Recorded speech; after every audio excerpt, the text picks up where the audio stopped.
وي چې عرفات خو په سعودي کې دي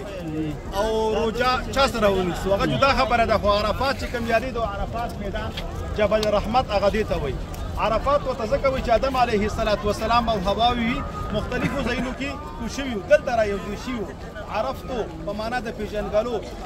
آدم او حوا دلته خپله کې تعارف کړی وو یا ابراهیم علیه السلام ته الله تعالی د حج تعلیم ورکاوه په دې مقام کې هغه وپېژانده معلوم شو ځکه ورته عرفات وي د حج یو اهم رکن دی او دریم ابراهیم علیه السلام چې خوب کاته د اسماعیل علیه السلام د ذبح کولو په هغې مقام کې په دریم ځل چې وکاته علم ورته وشو معلومات ورته وشو چې دا حکم د الله تعالی دی وایي زه پوه شوم ځکه ورته عرفات وي دا هغه مقدس مقام دی او دې ته جبل د رحمت وي یو د الله رحمت وي او دا د الله د رحمت غر دی دلته دعاګانې قبلیږي خصوصي دعاګانې ځان ته وکړئ خپلو بچو ته یې وکړئ او لږ به ورنږدې کېږو کوشش به کوو چې ګرمي ده زنانه هم دې راسره څوک پریشانه نه شي لیکن ډېر معظم او مبارک ځای دی د رحمتونو ځای دی د ګناهونو د عفو ځای دی زما د پیغمبر مهربان صلی الله علیه وسلم مبارک قدمونه پې لګېدلي دي په قرآن کې تذکره راغلې ده او د حج اهم رکنه او فرضي رکنه چې هغه په دې مقام کې حاضرېدل دي او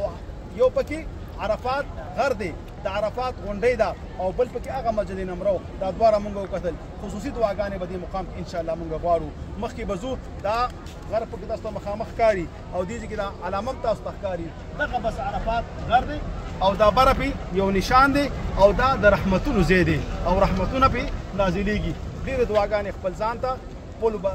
والدینو ته خپلو بچو ته وغواړئ او خپل مستقبل دپاره وغواړئ او خصوصا دنیا مو غواړئ ورسره ایمان وغواړئ خپل آخرت وغواړئ د خپل قبر رڼا وغواړئ دا په خولې باندې دا خبرې اسانې دي یقین وکئ د ټولو نه سخته شپه هغه شپه ده چې کله مونږ لاړ شو او خپل خپلوان هم پرېږدي او ګوره مونږ چې د کور نه وباسي څه وایي وایي هغه رور ته یې اواز کوي پلار ته یې اواز کوي ماما ته یې اواز کوي او په څلور قسم د کور نه رابار کړي او تورو تیارو کې هم کېدي دلته دا به رڼا وړو